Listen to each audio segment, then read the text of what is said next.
Hammaga assalomu alaykum aziz obunachilar. Bugungi video roligimizda sizlar bilan mana bunaqa Koreya versiya FC'ni yuklab olishni o'rganamiz. Buning uchun hozir video davomida 1-2 ta qo'llanmalar ko'rsatib o'taman.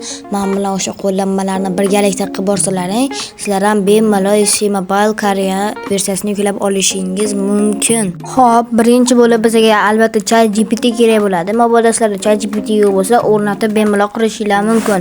Bu yerda bizga ChatGPT ga menga APK Pureni matn holatiga keltirilgan silkasini yubor deymiz. ChatGPT bizga yuborgandan so'ng o'sha silka orqali biz u APK Pureni yuklab olsak bo'ladi. Xo'p, yozib bo'ldik va tashlamoqda. Va mana APK Pure net deb yozib qo'ygan. O'shaning ustiga bitta bossak, o'zi APK Purega olib o'tadi.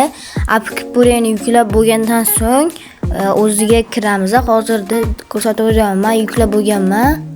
Shunday qilib hozir hammamiz yuklab olamiz. Sizlar ham bu videoni ko'rishdan oldin albatta like bosib, obuna bo'lish esingizdan chiqmasin. Qiyin mehnatli video bo'lyapti. Xo'p, mana APK Pure dasturiga kirib FC Mobile Koreya deb yozamiz. Ovozimda ozgina nutq buzilishlari bo'lgan bo'lsa, albatta sizlardan uzr so'rab qolaman.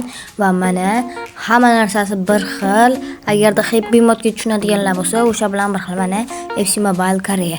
Xuddi shu versiyasini yuklab olishinglar kerak. Mana xuddi shu versiyasini bo'lmasa sizlarda ishlamay qolishi mumkin. Bunga hech qanday VPN yoki boshqa narsa kerak emas. Menda hozir yuklab olingan. Hozir sizlar bilan birga ko'rsatib o'taman. Xo'p, hamma narsani o'chirib bo'lib, endi FC Mobile Koreyaga kiramiz va qanday ta'sirot bo'lganini o'zim ko'rsatib o'taman hozir. Ovozi juda ham baland bo'ladi. Kirishda sizlarga pastlatib olishni maslahat albatta qilaman. Mana Team of the Season TOTS eski versiyasi akalar. Birinchi bo'lganda hamma Koreya o'yinchilarini beradi. Eng baland 132 adashmasam. Albatta o'tib so'rab qolaman obunachilar. Ozgina internet muammosi sababli FC Mobile Koreyaga kira olmadik, lekin sizlar kirasizlar degan umiddaman. Kirish oddiy usullar bilan kirish bemalol oson, bemalol kirib o'zingizlarga moslab o'ynasalaring bo'ladi. FC Mobile oddiy versiyasi bilan FC Mobile Koreya 1-1 desak ham bo'ladi, faqat overlari baland xolos. Aytgancha obunachilar, biz harakat qilyapmiz, ya'ni Madlen Banana yoki undan-da past yoki balandroq yaxshi content maker bo'lishga. Bizani qo'llab-quvvatlagan holda sahifamizga obuna bo'lsangiz, biz ham o'sha insonlar kabi mashhur odam bo'lib, sizlarga yaxshi open pack videolar chiqarishga harakat qilamiz. Xayr obunachilar.